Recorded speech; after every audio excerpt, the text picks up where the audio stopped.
नमो ज्ञानेश्वरा नमो ज्ञानेश्वरा। निवृत्ती उदारा सोपानदेवा। मुक्ताबाई नमो त्रिभुवन पावनी। आद्यत्रय जननी देवांची जयांचे केलिया स्मरण। होय सकळ विद्यांचे अधिकरण। तेची वंदू श्री चरण श्री गुरूंचे। ते नमस्कारोनी आता। सर्व धर्मान परित्यज्य मामेकं शरणं व्रज। अहं त्वा सर्व पापेभ्यो मोक्ष इष्यामि मा शुचः। हृदयाहृदय एक झाले, ए हृदयीचे ते हृदयी घातले। द्वैतन मोडिता केले आपणा ऐसे अर्जुना। कैवल्य साम्राज्य चक्रवर्ती विश्वमौली ज्ञानोबाराय सकल ब्रह्मनिष्ठ गुरुजनांच्या परमकृपेने श्री भगवती ज्ञानेश्वरीचा सांगतेचा अर्थात 18व्या अध्यायाचा आपण चिंतन करत आहोत।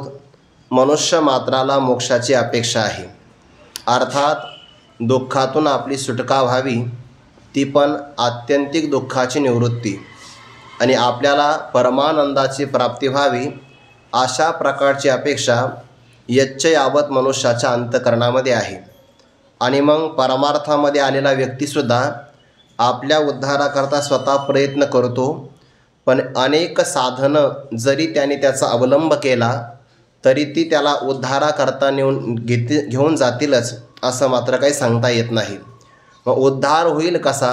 भगवान सांगतात, ईश्वराची किंवा भगवान परमात्म्याची शरणागतीच जीवाच्या उद्धाराला कारण आहे। आणि तोच विचार या 66 क्रमांकाच्या श्लोकामध्ये सांगितला आहे। सर्व धर्मान परित्यज्य, धर्म अधर्माचं कारण अज्ञान, त्या अज्ञानाचाही परित्याग करून, अर्थात त्या आत्मस्वरूपाच्या अज्ञानाचा आत्मस्वरूपाच्या ज्ञानाने परित्याग होईल। नियमच असा आहे ना, जे ज्याच्या अज्ञानाने भासतं ते त्याच्याच ज्ञानाने निवृत्त होतं।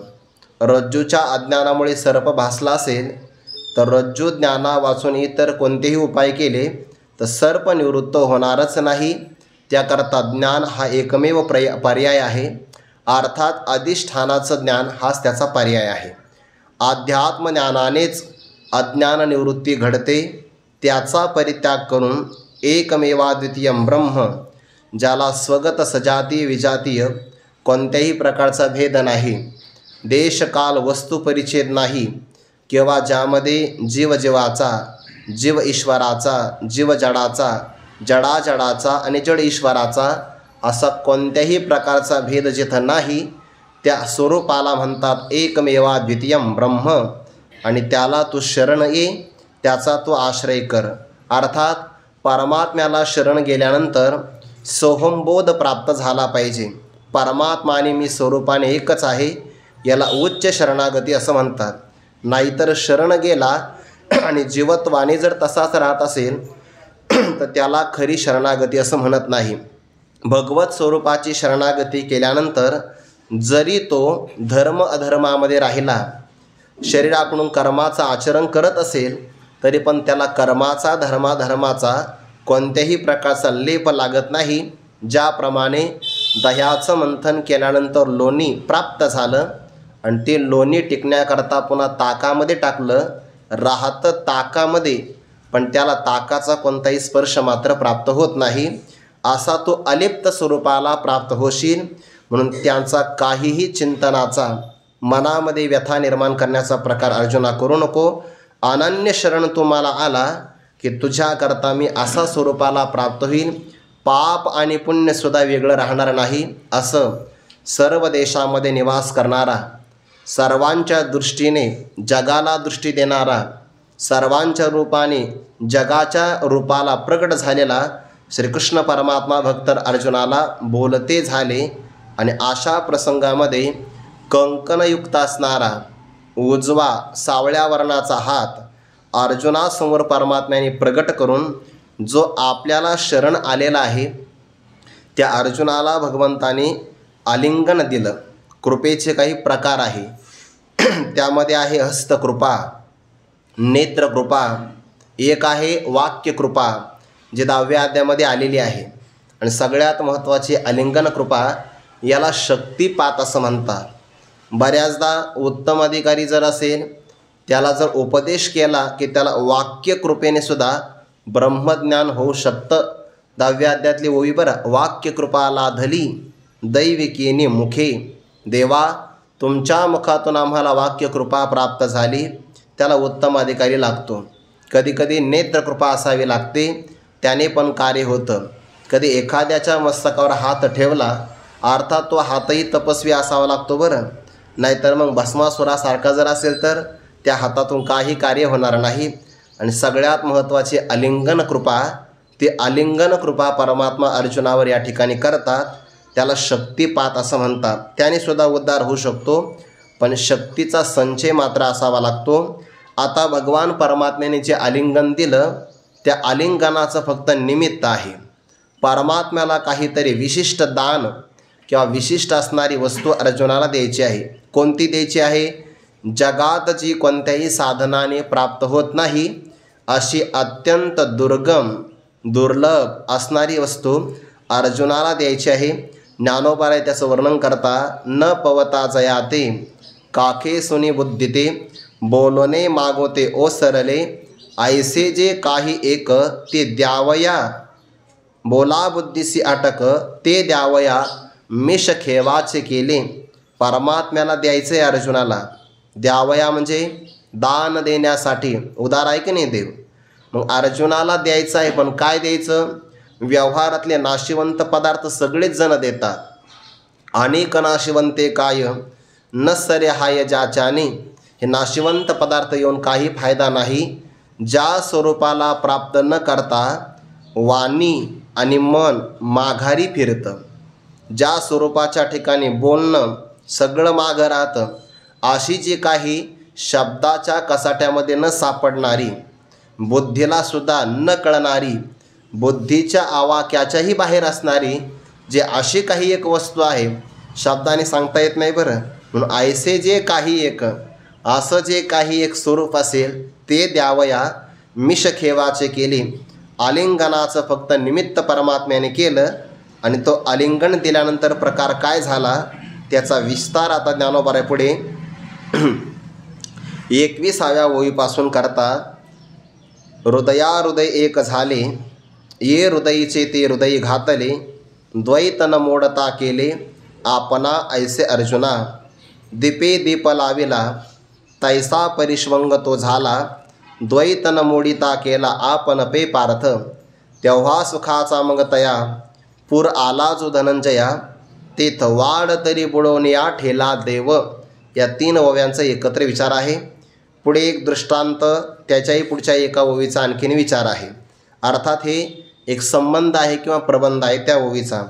भगवंताने अर्जुनाला आलिंगन दिलं. कुठे प्रसंग घडला हा? कुरुक्षेत्रावर. युद्धाचा बिकट प्रसंग आहे. अस्त्र आणि शस्त्रांचे आवाज आहे.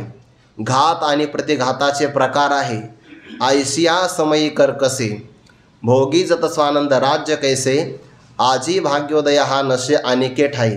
मनुष्याच्या भाग्याचा उदय झाला ना तो कुठेसुद्धा होऊ शकतो.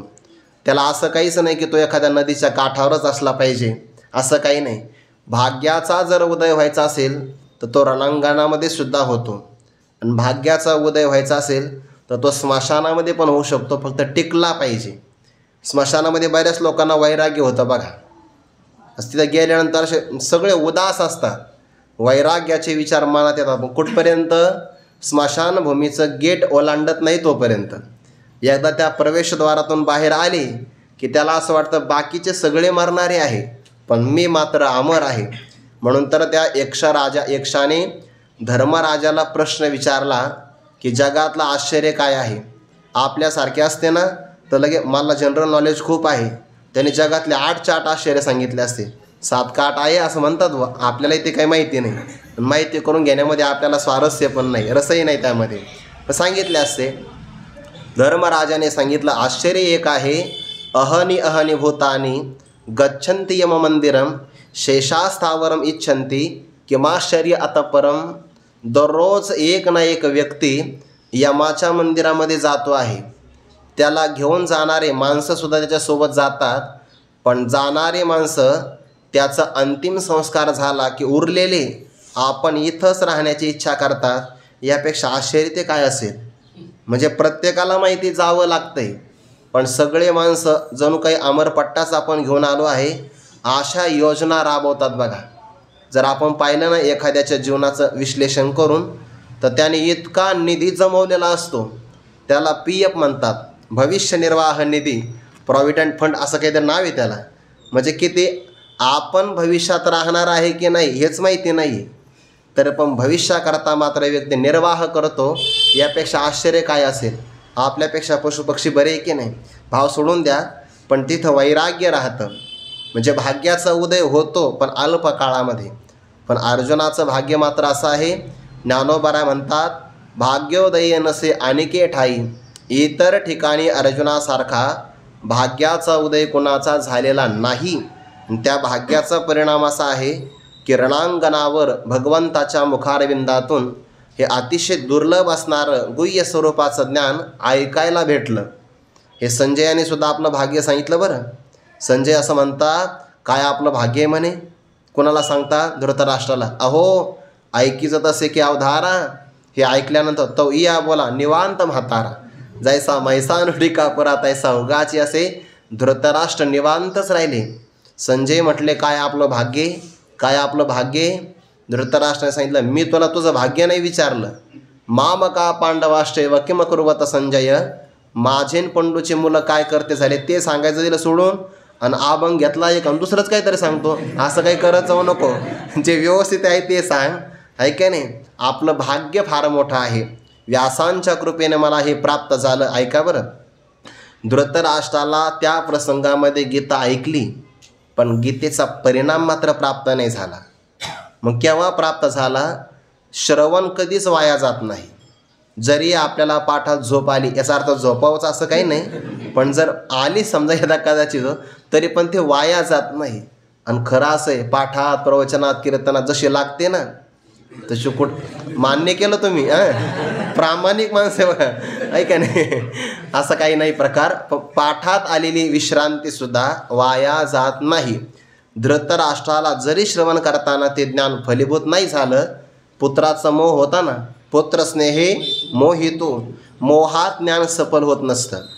पण जेव्हा मोह निघून गेला, म्हणजे सगळे पुत्र मरण पावले, मोहाच असणाऱ्या अंतकरणाचं आवरण बाजूला झालं, तर ज्ञानोबा म्हणतात, तैसे श्री हरिभक्तीची अक्षरे संजये सांगितली आदरे, तीही अंधू तो हे अवसरी सुखिया झाला. धृतराष्ट्र जीवनाच्या अंतिम काळामध्ये सुखी झाले, म्हणून चांगलं श्रवण कधीही वाया जात नाही. श्रवण करावं बघा. श्रवणासारखं उत्तम साधन दुसरं कोणतंच नाही. भागवतामध्ये श्लोक आला आहे, प्रविष्टः कर्णरंध्रेन स्वानाम भाव सरोरुहम धुनोति शमरम कृष्ण सलिलस्य यथा शरद. ज्याप्रमाणे शरद ऋतूमध्ये शरद ऋतू नद्यांचं पाणी स्वच्छ करून टाकतो बघा, कारण वर्षा ऋतूमध्ये पाणी गढूळ असतं आणि शरद पौर्णिमेला पाणी स्वच्छ होऊन जातं, तसा परमात्मा कानाच्या बिळातून हृदयामध्ये प्रवेश करता झाला की तो अंतकरणाला धुवून टाकतो. म्हणून चांगलं ऐकलं पाहिजे, चांगल्याचंच ऐकलं पाहिजे असं त्याचा अर्थ आहे बरं. चांगलं ऐकावं म्हणजे तत्परतेनं ऐकावं, विषय पण चांगला असावा, वक्ताही चांगला असावा. हरिदासा मुखे हरिकथा कीर्तन तेथे पुण्या पुण्य विशेषता तुकोबारांचं प्रमाण आहे. किती स्पष्ट निर्देश केलेला आहे.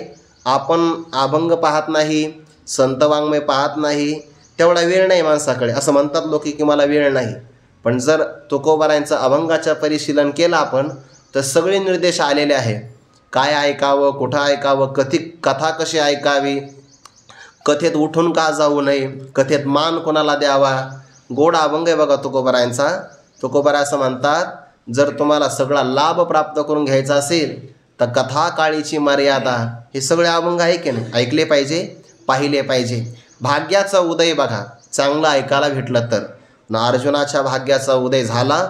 66 श्लोकापर्यंत संपूर्ण गीताशास्त्राचा उपसंहार करून परमात्मा अलिंगन कृपेच्याद्वारे शक्तिपात करतात. अलिंगिला स्वशरण भक्त राजतो. परिणाम काय झाला? हृदय एक झाले. भक्तराज अर्जुनाचं हृदय आणि देवाचं असणारं हृदय एक झालं. आता आपण हे विज्ञानाच्या भाषेमध्ये सांगतो ना हृदय, ते इथं घ्यायचं नाही बरं. हे आपलं हृदय नाही घ्यायचं. आपलं हृदय डाव्या बाजूला असतं. मग आता अर्जुनाला जर आलिंगन दिलं तर देवाचं डाव्या बाजूला आणि अर्जुनाचं पण डाव्या बाजूला की नाही, मग तिरकं होईल. मग इथं अर्थ काय घ्यायचा? हृदय शब्दाचा अर्थ होतो बुद्धी, अंतःकरण, जे नखापासून तर आपल्या मस्तकाच्या शेंडीपर्यंत व्याप्त आहे त्याला म्हणतात हृदय. हृदय म्हणजेच हृदय अयम, परमात्मा हृदयात राहतो म्हणजे बुद्धीत राहतो. जो आपल्या मुठी एवढा मांसाचा गोळा आहे ना, ज्याला आपण विज्ञानाच्या भाषेमध्ये हृदय म्हणतो, ते इथं हृदय नाही घ्यायचं. तो इथं हृदयाचा अर्थ नाही आहे. हृदय म्हणजे अंतःकरण, देवाचं अंतःकरण आणि भक्तराज अर्जुनाचं अंतःकरण हृदयाहृदय एक झाले, ते एक झालं. गुरुवर्य डॉक्टर बाबा धोंडा महाराज देगलूरकरांचं एक वाक्य सांगत असतात की वक्ता आणि श्रोता यांचं हृदय एक झालं पाहिजे. बघा, थोडक्यात त्यांचा रक्तगट जुळला पाहिजे. जर वक्ता आणि श्रोता यांची आवड एक असेल ना, तर मग कीर्तनासारखा आनंद कशातच नाही. पण श्रोत्याला असं वाटतं गाणे ऐकावे आणि वक्त्याला असं वाटतं ओव्या सांगाव्या, मेळ नाही बसत त्यांचा. ते चालत नाही. बघा, त्याला ते दर्दीच लागते. गर्दी नसेल तरी त्याला योग्य असे व्यक्तीच लागतात. बाकीचे त्याला कमी असेल तरी चालेल लोक. देवाला तरी कुठं जास्त लोक मिळाले? देवाने भगवद्गीता सांगितले 10,000 लोक होते का ऐकायला? एकच समोर होता आणि एक वर होता. समोर कोण? भक्तराज अर्जुन आणि वरती ध्वजस्तंभावरी वानरू. शब्द ज्ञानोबाऱ्यांचा कसा आहे? ध्वजस्तंभावरी म्हणजे वर बसून हनुमंतरायाने ऐकलं आणि समोर बसून भक्तराज अर्जुनाने ऐकलं. पण देवाने तेवढ्याच आवडीनं सांगितलं. बघा, मने परिसने याच्या राया ऐके बापा धनंजया. इथं काय एकाग्रता असेल? इथं आपला एखादा फोन जरी वाजला तर समोरचे माणसं मागं पाहतात आणि पाहिलं निरीक्षण करून तर कंपनीचा फोन, दुसरा कोणाचा नसतो. पण आहे का नाही? असं नाही. एकाग्रता पाहिजे. बघा, एकाग्रतेमध्ये श्रवण होतं. हृदयाहृदय एक झाले आणि भगवंताने काय केलं? ये हृदयीचे ते हृदयी घातले. या हृदयातलं देवाने प्रगट नव्हतं केलं. बघा, हे अर्जुनाकरता राखून ठेवलेलं देवाने आपलं बरोबर भक्तराज अर्जुनाकरताच राखून ठेवलेलं आणि अर्जुनाच्याच हृदयामध्ये प्रविष्ट केलं. आपल्या आळंदीतले विद्यार्थी असतात ना, दिवाळीला घरी जातात. बघा, दिवाळीला घरी जातात म्हणजे दिवाळीला जात नाही, महिनाभर अगोदर त्या कॅलेंडरवर खुणा करून ठेवतात. आता किती दिवस राहिले आहे की नाही, असे मोजून ठेवतात. बघा, ते ओढ असते आणि आई त्याच्याकरता लाडू तयार करून ठेवते. जास्त वर्णन नाही करत मी आता. लाडू तयार करून ठेवला की रव्याचा, एखादी माता माऊली सुगरण आहे की नाही, ती रव्याचा लाडू कशी तयार करते यावरून कळतं. बरं सांगूच का? प्रसंग आला. मंद अग्नीवर, अग्नी मंद असावा. सगळ्यासाठीच अग्नी मंद असावा बरं पदार्थ तयार करायला. कारण जर समजा तुम्ही जामून तळले आणि अग्नी जास्त असेल तर जळतात. ते भजे वरून भाजतात, आतून कच्चे राहतात. ऐकून ठेवा फक्त, त्याला अग्नी मंद असावा. अशा मंद अग्नीवर बदामी रंग येईपर्यंत रवा भाजला तुपात बरं, आणि जर चाचणी चांगली घेतली आणि त्याच्यात जर तो टाकला समजा सगळं मिश्रण, तर लाडू एवढा सुंदर होतो. जिभेवर ठेवला तर त्याचं पाणी होतं. ऐकल्यावर होऊ शकतं, ऐका नाही, पाणी होतं त्याचं. पण तो लाडू जर चाचणीमध्ये हुकला तर कठीण होतो. असं हातोडी असते ना मृदंग लावायची, ती जर मारली तरी फुटत नाही लाडू. घन टाकला तर आयरणीवर सटकून जातो.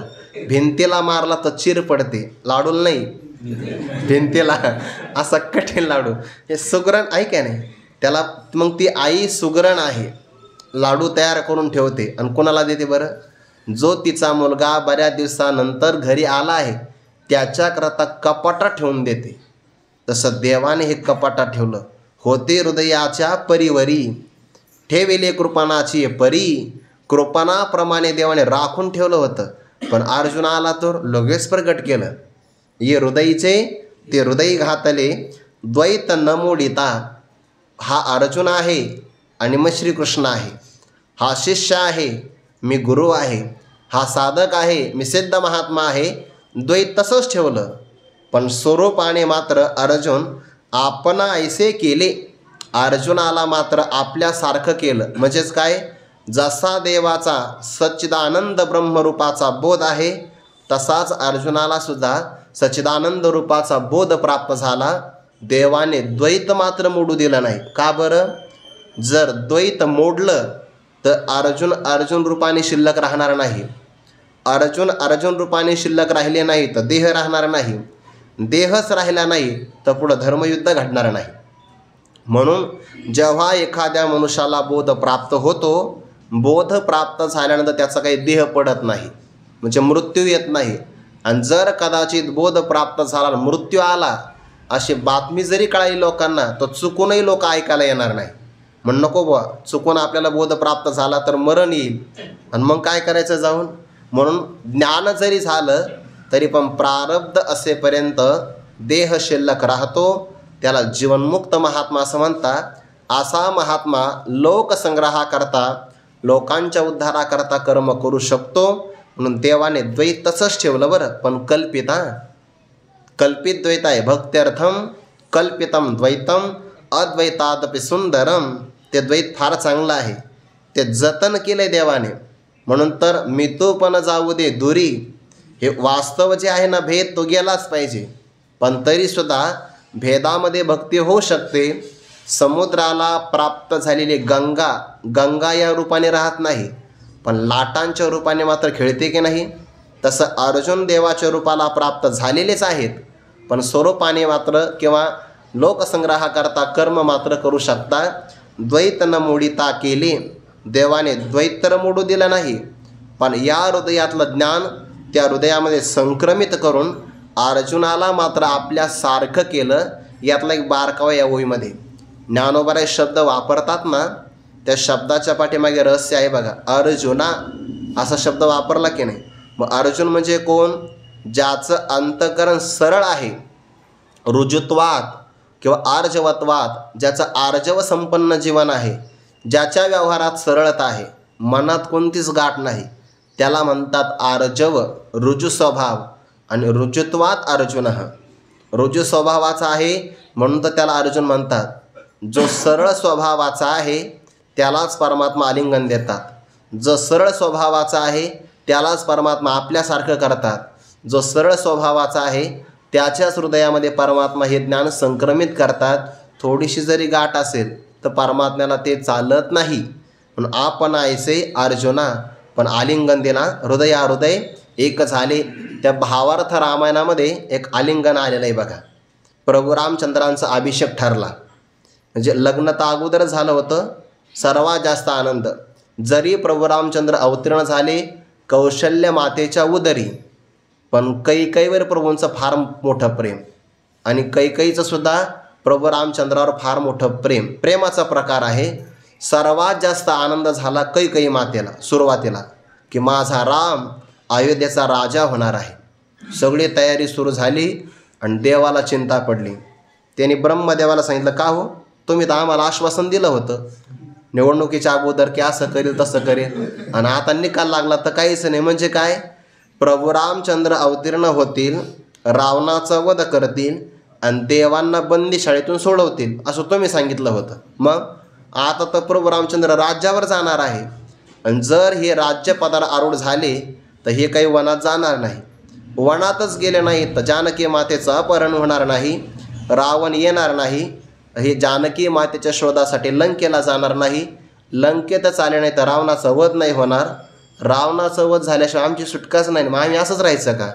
ब्रह्मदेवाने सांगितलं, काळजी नका करू, मी तुमची योजना करेल. विकल्पाला जवळ बोलवलं. अविद्येचा अतिशय लाडका अविद्येचा लाडका कोण आहे? विकल्प. आणि त्या विकल्पाला सांगितलं अयोध्येत जा. ते म्हणे शक्य नाही. अयोध्या नगरी अशी आहे म्हणे की तिच्या भोवती सुदर्शन घरटी फिरे भोवती, असं आहे की नाही? सुदर्शन चक्ररक्षण करतं अयोध्येचं, आणि मी राज्याच्या सीमेमध्ये सुद्धा जाऊ शकत नाही. ब्रह्मदेवाने सांगितलं सीमेत नाही जायचं, पण सीमेच्या जवळ तर जाऊ शकतो की नाही. आणि मग जायचं. तो गेला आणि एका झाडावर जाऊन बसला. नाथ महाराज असं म्हणतात, गोप्त राहावया बुडी लपे हिवराच्या खोडी. नाथ महाराजांची ओवी आहे. गोप्त राहण्याकरता तो हिवर नावाचं झाड आहे की नाही, त्याच्या खोडात लपला. आणि मंथरा ही दाशी, त्या दाशीला कलिंगड नावाचं फळ फार आवडतं आहे. कलिंगड तर काय बागा टरबूज असं म्हणतात, ते आवडतं आहे. आणि ते घेण्याकरता ती वनात येणार. या झाडाखाली बसली की उडी मारायचं आणि जायचं तू तिच्या हृदयात. ते विकल्प वाट पाहत राहिला आणि तिला त्या फळाची फुलाची आवड होती. त्यामुळे ती काही आपल्या बरोबर ना मंथरा आली बघा. म्हणजे तुमचं ऐकणे लक्ष पाहायचं होतं मला. आली बघा मंथरा. कलिंग नावाचं जे फळ आहे त्या फळात त्याने प्रवेश केला आणि सावली खाली बसली ना ती. म्हणून तर सज्जन ज्ञानोबा म्हणतात, हिवराची दाट सावली सज्जनी जैसी वाळलेली, ती झाडे अपवित्र जाण या लागी तया ती वाळी ती सज्जन. नाथांची ओवी आहे. झाड अपवित्र असल्यामुळे त्या झाडाखाली सज्जन माणसं बसत नाही. का? विकल्प मनामध्ये येतात म्हणून. तो विकल्प तिच्या मनात आला आणि ते फळसुद्धा निषिद्ध मानलेलं आहे. आता बरीच फळं निषिद्ध मानले आहे, पण आपण काही सगळे पाळत नाही ना. बरेच फळं निषिद्ध आहे, पण तरीसुद्धा माणसं खातात आवडीनं. तो भाग सोडून द्या. ते कलिंग फळ किंवा तो हिवराची दाट सावली, ती प्रवेश केला विकल्पाने मंथरेच्या अंतकरणात. आणि ती मंथरा गेली कैकेयीच्या समोर. आणि कैकेयीला आनंद होता, माझ्या प्रभूचा उद्या रामाचा अभिषेक आहे. सगळं घर सजवलेलं. तुम्ही आज माऊलींच्या मंदिरात जाऊन बघा, काय फुलांनी सजावट केली चांगली. तसं तिने आपला महाल सजवलेला की माझा राम आता राजा होणार आहे. ते मंथरेनं पाहिलं म्हणे, बावळट येतो, राम राजा होणार, तुला काय मिळणार म्हणे. कौशल्या राजाची आई होणार, राजमाता, आणि तू दाशीच होणार आहे. तुला काही कळतच नाही म्हणे. दशरथाने तुला फसवलं म्हणे. 2 वरदान दिले आणि 2 वरदानाच्या मोबदल्यात काय दिलं म्हणे. अरे जर दशरथ राजाला अभिषेकच करायचा असता तर भरत शत्रुघ्न इथं ठेवले असते ना. कुठं पाठवले? मामाच्या घरात. आणि तुला दिले 2 वरदान, तू तशी, तुझे मुलंही तसे, ऐक माझं, तुला कळतं का म्हणे. अशा हात धरले, ती स्तब्ध झाली. अगं कळतं की नाही तुला. आणि भेट दिली. ये हृदयचे ते हृदय घातले. या हृदयातला असणारा विकल्प तिच्या हृदयात घातला. परिणाम जिने तोरण बांधलेले होते घराला, हे फुलं लावले होते, ते सगळे तोडून टाकले. जे चांगले वस्त्र होते ते दिले सोडून, मळके वस्त्र परिधान केले. आणि मग जेव्हा दशरथ राजे आले, आणि कैकेयी तुला नेमकं झालं काय? खबरदार म्हणे, पाऊल टाकायचं नाही खोलीमध्ये, तुम्ही छळ करताय म्हणे. रघुवंशाचा राजा आहे, छळ करतोय माझ्याशी. झालं काय?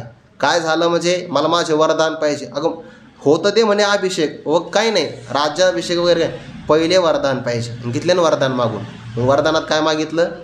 एका वरदानामध्ये भरत आला राज्य द्यायला तयार झाले बघा. रामाला वनवास. त्याने वनवास फक्त नको सांगू. ते नाही, जर प्रभू रामचंद्र इथं राहिले तर लोकांचा पाठिंबा त्यांना मिळेल. आणि पाठिंबा त्यांना मिळाला की भरताचं राज्य काढून घेतील. म्हणून यांना ज्येष्ठाशी धाडावे दुरी दिगंतारा, नये समाचार त्याचा. हे सगळं कशामुळे झालं? हृदय एक झाले. हे हृदयचे ते हृदय घातले. कोणाच्याही भेटी घेत जाऊ नका. म्हणून तर आपल्याला प्रमाण आठवत नाही. हेच कारण आहे. हृदय एक झाले, ये हृदयचे ते हृदय घातले. द्वैत नमोडिता केले आपण ऐसे अर्जुना. द्वैतशील होतं तसंच ठेवलं, मोडलं नाही. पण आपल्यासारखा मात्र अर्जुनाला करून टाकलं. ऐकाने उदारत आहे बघा. आपणासारिखे करीती तात्काळ, नाही काळ वेळ तया लागी. हे फक्त देव करू शकतात, संत करू शकतात. आलिंगन घडे मोक्ष सायुज्यता जोडे. ज्ञानोबानंद कसा झाला हा प्रकार? दीपे दीप लावेला तैसा परिष्वंग तो झाला. द्वैतन मोडिता केला आपण पे पार्थ. आता पार्थ शब्द आला बरं. पार्थ म्हणजे काय? पृथा पुत्र. पृथा म्हणजे कुंती माता. कुंती मातेचा हा मुलगा आहे. म्हणजेच काय? आपल्या आत्याचाच मुलगा आहे. भगवंताचा हा आत्याचा मुलगा आहे पार्थ.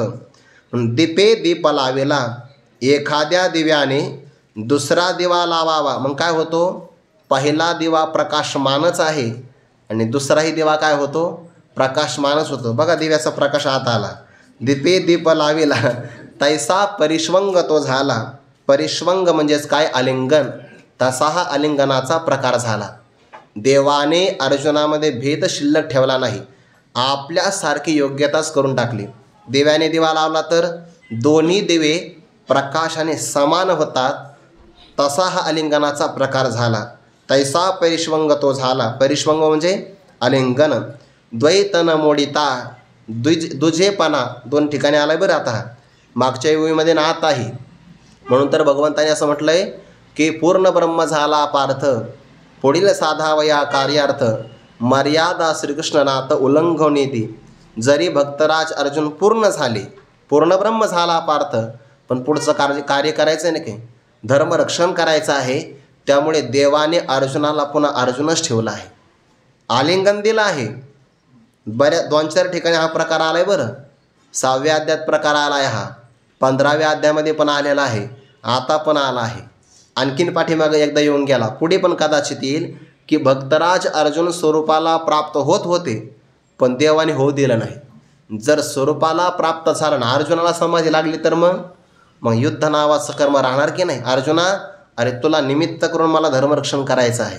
म्हणून द्वैत न मोडिता, द्वैत मात्र मोडू दिला नाही, तसंच ठेवलं. पण द्वैत न मोडिता केला आपण पे पार्थ. पार्थ म्हणजे अर्जुन आपल्यासारखा करून टाकला. पहिल्या ओळीमध्ये अर्जुन शब्द आला की नाही, सरळ अंतःकरण असावं. आणि दुसऱ्या ओळीमध्ये पार्थ शब्द आला, नात्याचा संबंध आहे. कोणतं का होईना देवाशी नातं जोडता आलं पाहिजे. मग देव माझ्या मामाचा मुलगा आहे आणि देवाने म्हणावं हा माझा आत्याचा मुलगा आहे. पार्थ शब्द याकरता आलेला आहे. नातं जोडलं की भक्ती तयार होत असते. आणि मग दोघाचं आलिंगन झालं. कोणाकोणाचं? तुका म्हणे देव भक्ताचा संगम, तेथे ओगनाम त्रिवेणीचा. माता देवही आहे मच्चित्ताहा मद्गत प्राणाहा बोधयंतः परस्परम.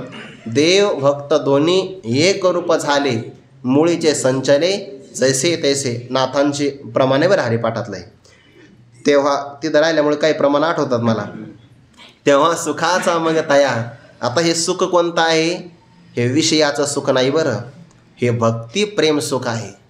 हे मोक्ष सुखाच्याही पुढचं सुख आहे. कारण का मोक्ष सुखामध्ये स्थिरता आहे, त्याच्यामध्ये घटही नाही वाढही नाही. पण भक्ती प्रेम सुखामध्ये मात्र प्रतिक्षणम वर्धमानम वर्षाकाळी सरिता. जैसे चढो लागे पंडुसता, तैसे निच नवी भजता श्रद्धा दिसे. हे सगळं भक्ती सुख वाटणार आहे, म्हणून तो पूर आला ना. तेव्हा सुखाचा मग तया पूर आला जो धनंजया. भक्ती प्रेम सुखाचा पूर आला आणि इतका की त्या पुरामध्ये वाढ तरी, वाढ म्हणजे मोठा, देव सगळ्यात मोठा आहे की नाही, पण तरीसुद्धा परमात्मा बुडून या ठेला देव, त्या सुखामध्ये बुडून गेला. याचा अर्थ काय? देवाला मी देव आहे, मी श्रीकृष्ण आहे, मी अर्जुनाचा गुरु आहे, हे आठवलंच नाही. आणि तिकडं भक्तराज अर्जुनासुद्धा आठवेना की आपण गीता ऐकतो आहे, रणांगणावर आहे, मला अर्जुन म्हणतात, काहीच आठवत नाही. याला म्हणतात तो बुडून गेला. जसा प्रवाहामध्ये बुडालेला व्यक्ती, पाण्याचा नियम असा आहे, जोपर्यंत व्यक्ती बुडत नाही तोपर्यंत पाणी त्याला आपल्याकडं ओढतं. आणि एकदा मनुष्य बुडाला आणि गतप्राण झाला की पाणी म्हणतं तुझं काही काम नाही, जा काठावर. ते त्याला काठावरच पोहोचितं बघा. असा प्रकार आहे की नाही. म्हणजे इथं मात्र परमात्मा या सुखाच्या पुरामध्ये बुडून गेले. अर्थात देवदेवपणाने वेगळे राहिले नाही आणि भक्तराज अर्जुनसुद्धा अर्जुनपणाने वेगळे राहिले नाही. सुखाचा मग तया पूर आला जो धनंजया. एवढा मोठा पूर आला कशामुळे? भक्ताच्या आलिंगनामध्ये. देवाला बरं, हा देवाचा प्रकार आहे. देव सगळ्यात मोठा आहे. अनंत ब्रह्मांड आहे देवाच्या उदरात. देव किती मोठा असेल? म्हणजे आपली एक पृथ्वीसारखे अनेक ग्रह एका सूर्यमालेत असतात. अशा काही बऱ्याच सूर्यमाला एका आकाशगंगेमध्ये असतात. त्याला गॅलेक्सी असं इंग्रजीमध्ये म्हणतात. आकाशगंगा पण कितीतरी मोठे आहे. आणि 14 लोकाचं असणारं एक ब्रह्मांड तयार होतं. एका ब्रह्मांडाचा अध्यक्ष एक ब्रह्मदेव असतो. आणि असे अनंत ब्रह्मांड परमात्म्याच्या उदरात आहे. अनंत ब्रह्मांडे उदरी हरी हा बाळक नंदागरी. अनंत ब्रह्मांडे रोमावळी ऐशी धेंडे. अनंत ब्रह्मांड देवाच्या एका एका रोमावर आहेत. किती मोठा असेल देव. पण एवढा मोठा जरी असेल तरी पण परमात्मा या सुखामध्ये बुडून गेला बघा. तेव्हा सुखाचा मग तया पूर आला जो धनंजया. तेथ वाढ तरी बुडोन या ठेला देव. बघा तया धनंजया. तया धनंजया शब्द घेतला तर देवही शब्द आला या ओळीमध्ये. तेव्हा सुखाचा मग तया धनंजया पूर आला. म्हणजे अर्जुनाच्या ठिकाणी सुखाचा पूर आला. म्हणजे अर्जुनही सुखालाच प्राप्त झाले. आणि देव मोठा होता तर देवही बुडून गेला. म्हणजे काय झालं? दोघेही या सुखाशी एकरूप होऊन गेले असा अर्थ. आता हे प्रकार कसा झाला, दोघालाही सुखाचा पूर आला तर ज्ञानोबा त्याकरता उदाहरण देतात. सिंधू सिंधू ते पावो जाये, ते पावने ठाके दोना होये, वरी रिगे पुरवणिये आकाशही, तैसे तया दोघांचे मिळणे, दोघांनावरी जाणावे कवने, किंबहुना श्रीनारायणे विश्व कोंदले. एवं वेदाचे मूळ सूत्र, सर्वाधिकारैक पवित्र, श्रीकृष्ण गीता शास्त्र प्रकट केले. या सगळ्या ओव्यांचा एक संबंध आहे, 4 ओव्यांचा. सिंधू सिंधू ते पावो जावे, ते 10व्या अध्यायामध्ये ओवी बघा. जैसी जवळिकीची सरोवरे, उचंबळर्या कालवती परस्परे, मग तरंगाशी धवळारे तरंगची होती. ज्या 2 महात्म्याचं अंतकरण एका विचाराचं आहे आणि ज्या 2 महात्म्यांचा प्राण एकाच विषयाकरता जगतो आहे. जया ऐसे लाभे तै जिने एरवी मरण, म्हणजे ज्यांचा प्राण हा जगण्याचा आहे की नाही. प्राण असेल तर मनुष्य जगतो, पण प्राणाला जगण्याकरता अन्न लागतं. पण भगवत भक्त असे असतात, कथा मात्रैक जीवेना. जर कानाला कथा ऐकायला भेटली तर कथा हे त्यांचं भोजन आहे बघा, हेच त्यांचं भोजन आहे. ब्रह्मरस करू भोजन पंगती, संतांचे संगती सर्व काळ, हे त्यांचं भोजन आहे. आणि कथा ऐकायला भेटली आणि खायला नाही भेटलं तरी महात्मे जगतात बघा. कथा मात्र एक जीवेनाहा, म्हणून त्यांना म्हणतात मतगत प्राणाहा. ज्यांचा प्राण माझ्याशी एकरूप झाला आहे. अशा 2 महात्म्यांची भेट झाली की त्यांच्या भेटीकरता उदाहरण काय दिलं आहे, जवळिकीची सरोवरे. 2 सरोवर जवळ असावी आणि दोन्हीसुद्धा भरून वाढावी आणि एकमेकामध्ये कालवावी. जसा त्यांच्यामध्ये आनंद होतो तशा 2 महात्म्यांच्या भेटीमध्ये एवढा सुखाचा प्रकार होतो. तसा इथं देवभक्ताच्यामध्ये प्रकार झाला. आता उदाहरण सरोवराचं नाही घेतलं, मग मोठा पूर आला ना म्हणून समुद्राचं उदाहरण घेतलं आहे. सरोवर नाही, आता सरोवर नाही, सिंधू घेतला आहे. सिंधू सिंधू ते पावो जाये, एक असणारा समुद्र दुसऱ्या समुद्राच्या घरी गेला पाहुणचार घ्यायला. सिंधू सिंधू ते पावो जाये, प्राप्त होण्याकरता निघून गेला. मग काय होतं, ज्ञानोबा म्हणतात भेट घेण्याकरता गेले पण भेट राहते बाजूला. ते पावने ठाके, त्यांचे भेट बाजूलाच राहते, उलट दोना होय. हा समुद्र तिथं गेल्यामुळे तो दुप्पट होतो आणि तो याला मिळाल्यामुळे हाही दुप्पट होतो. म्हणजे काय होतं, दोन्ही समुद्र एक झाले की दोना होये, ते दुप्पट होऊन जातात. वरी शिवाय रिगे पुरवणिये आकाशही, आणि त्यांची दुप्पट वाढ होता होता आकाशही त्यांना सहाय्य करतं. म्हणजे काय होतं, पाण्याची पातळी आकाशापर्यंत वाढते. एकाच समुद्रामध्ये सुनामी आली तर हा आकार होऊन जातो, एकाच समुद्रामध्ये वादळ जरी आलं तर. आणि ज्या ठिकाणी 2 समुद्र परस्पराला मिळतात तेव्हा आकाशही त्यांना सहाय्य करतं. म्हणजे काय, आकाश म्हणतं जमिनीवर वाढू नका, आपल्याकडे या. म्हणजे वरती जेवढी जागा आहे पोकळी, ती सगळी जागा तुम्हाला वाढण्याकरता मोकळीच आहे, असं आकाश त्यांना सहाय्य करतं. किती बारकावे ज्ञानोबा.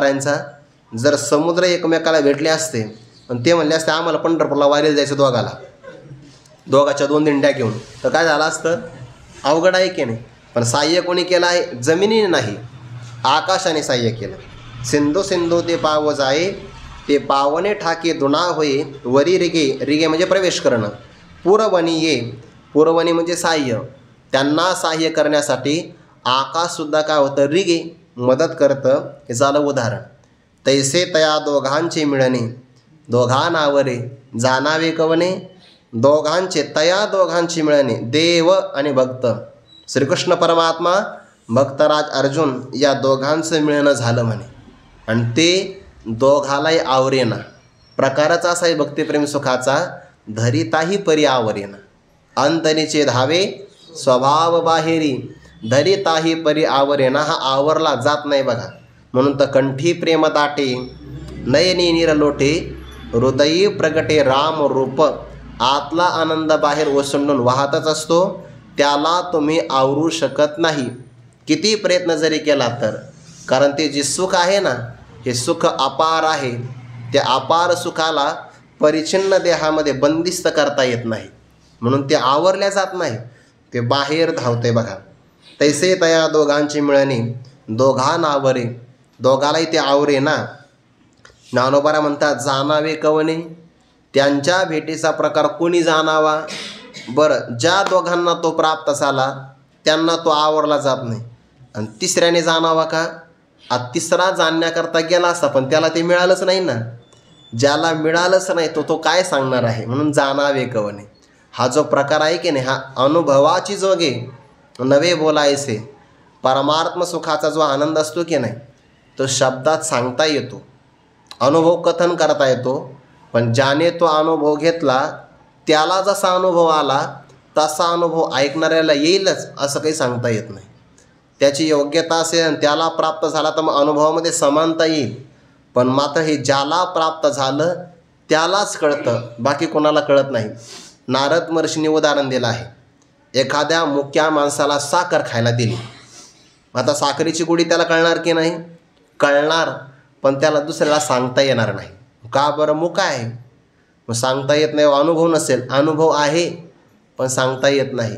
तसाच अनुभव भक्तिप्रेम सुखाचा आहे, मिळतो पण सांगता येत नाही. म्हणून काय सांगू झाले काहीच या बाही, काय झालं सांगता येत नाही. जाणावे कवने, तिसऱ्याला तर काही कळणार नाही, आणि या दोघाला कळावा तर हे एकमेकाला आवरू शकत नाही. जाणावे कवने. ज्ञानोबा म्हणतात किंबहुना नारायण श्री नारायणे विश्व कोंदले, संपूर्ण विश्व परमात्म्याने भरून गेलं बघा. फार काय सांगावं.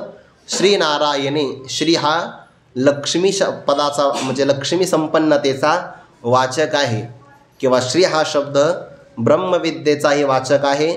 नारायण शब्द आला ना, नाद भागवतामध्ये हा शब्द आला बघा. नरांचा समुदाय गहन, त्यास नार म्हणती जाण, त्याचे आयन म्हणजे स्थान, म्हणून म्हणती नारायण आत्मयासे. नरांचा समुदाय फार मोठा आहे, त्याला म्हणतात नार. नरांच्या समुदायाला म्हणतात नार. आणि त्या सगळ्या नरांचा राहण्याचं ठिकाण आयन म्हणजे विश्रांती स्थान कोण आहे? आत्मा. जीवाचं विश्रांतीच ठिकाण कोण आहे? आत्मा. म्हणून म्हणते नारायण आत्मयासी. आत्मस्वरूपाला काय म्हणतात? नारायण. फार काय सांगावं. नारायणे म्हणजे आत्मस्वरूपाने विश्व कोंदले, संपूर्ण विश्व भरून गेलं. विश्वाय अध्यस्थ, नारायण परमात्मा अधिष्ठान. खरं असं आहे, अधिष्ठानाचीच व्याप्ती अध्यस्थामध्ये असते. अध्यस्थ पदार्थाला अधिष्ठानापासून वेगळी सत्ता नसतेच ना. रज्जूच्या प्रत्येक अंगामध्ये सर्प भासला असेल तर याचा अर्थ काय झाला? रज्जूचीच व्याप्ती आहे, फक्त भ्रमाने आपल्याला सर्प दिसतो आहे. तसं परमात्म्याच्या अधिष्ठानाने संपूर्ण विश्व भरून गेलं. अर्थात जिकडे पाहावं तिकडं परमात्माच परमात्मा आहे, सगळीकडे. हरीच्या दासा हरी दाही दिशा, भावे जैसा तैसा हरी एक, भरला घन दाट हरी दिसे. हरी वाचून दुसरा कोणताच पदार्थ नाही. फार काय सांगावं. संपूर्ण विश्व नारायणे कोंदले, भगवंताकडून भरल्या गेलं, व्याप्त झालं. एवं या प्रकाराने ज्ञानोबराय संपूर्ण गीताशास्त्राचा आता या ठिकाणी समारोप करतात. बरं, एवं वेदाचे मूळ सूत्र सर्वाधिकारैक पवित्र श्रीकृष्णे गीताशास्त्र प्रगट केले. हे सगळ्या पदाचा एक एक विचार फार मोठा आहे बघा, फार मोठा होईल. याप्रमाणे म्हणजे कुठपर्यंत? किंबहुना श्रीनारायणे विश्व कोंदले इथपर्यंत काय सांगितलं आहे? गीताशास्त्र प्रगट केले. नारायणे गीताशास्त्र किंवा श्रीकृष्णे गीताशास्त्र प्रगट केले.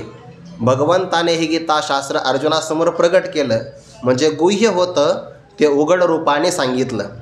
पण कसं आहे ते? वेदाचे मूळ सूत्र. सूत्र कशाला म्हणतात? सूत्राची व्याख्यारी बघा. अल्पाक्षरम असंदिग्धम सारवत विश्वतोमुखम अस्तोभम अनवद्यम च सूत्रम सूत्रविदो विदुः. ज्याच्यामध्ये अक्षर अल्प असतात.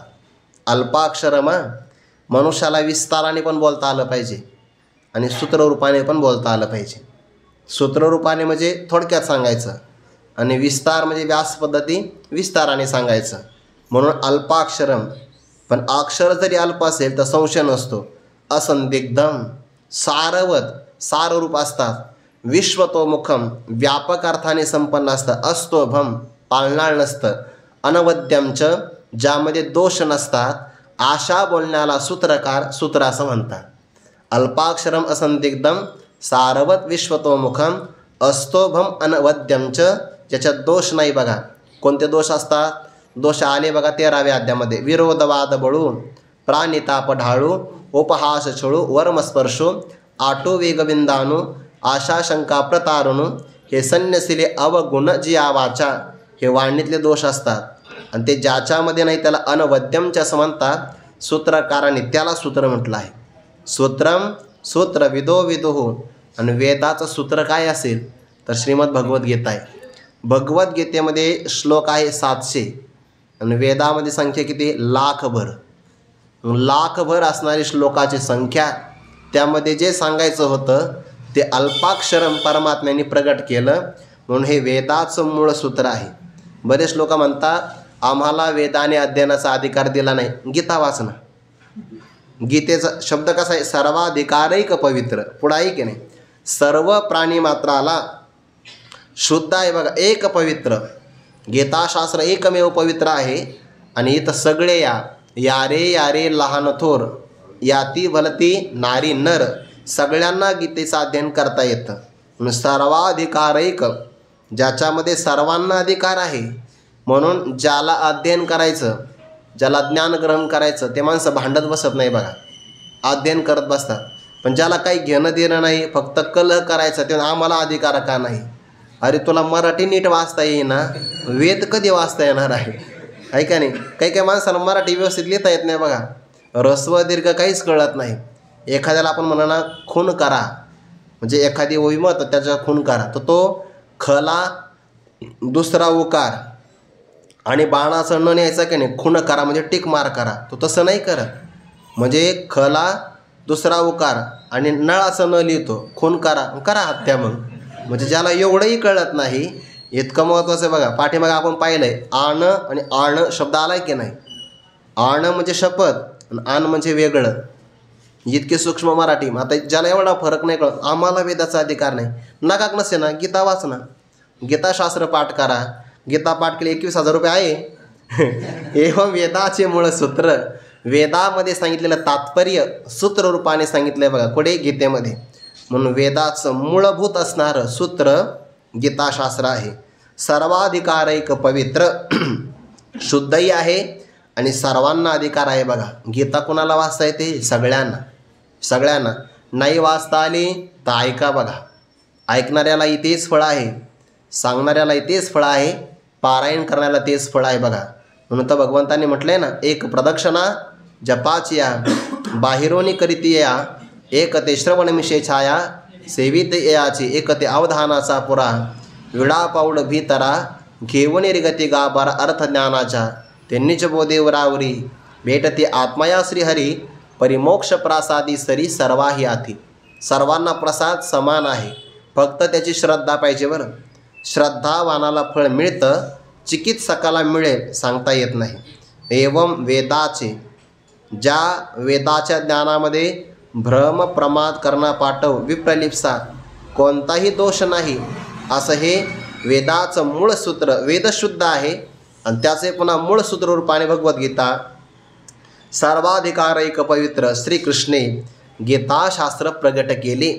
अर्जुनाचं निमित्त करून भगवान परमात्म्याने हे गीता नावाचं शास्त्र, शास्त्र म्हणजे काय, अज्ञात ज्ञापकत्वम शास्त्रस्य शास्त्रत्वम, जे मानवी बुद्धीला कळत नाही ते कळवून देण्याचं सामर्थ्य ज्यामध्ये असतं त्याला म्हणतात शास्त्र. किंवा शास्त्राची आणखीन एक व्याख्या आहे, शास्ती हितम उपदिशती वा शास्त्रम, जे आपल्यावर शासन गाजवतं किंवा जे आपल्याला हिताचा उपदेश करतं त्याला शास्त्र असं म्हणतात. आणि भगवान परमात्म्याने गीताशास्त्र अर्जुनाचं निमित्त करून प्रगट केले. प्रगट केलं म्हणजे मोकळं केलं. मग आता तुम्ही गीतेला काय म्हटले, वेदाचे मूळ सूत्र, म्हणजे वेदाचंही मूळ कारण, वेदाचे सुद्धा मूळ सूत्र कोण आहे, भगवद्गीता. मग आता वेद तर अनादी आहे, प्राचीन आहे, आणि गीताशास्त्र तर द्वापार युगाच्या अंती प्रगट झालं की नाही. मग आता प्रगट झाली आहे गीता, वेदाचं मूळ कारण कसं असेल अशी तुम्हाला शंका आली असेल तर ज्ञानोबा त्याचं स्पष्टीकरण करतात. तो विचार आपण उद्या पाहू.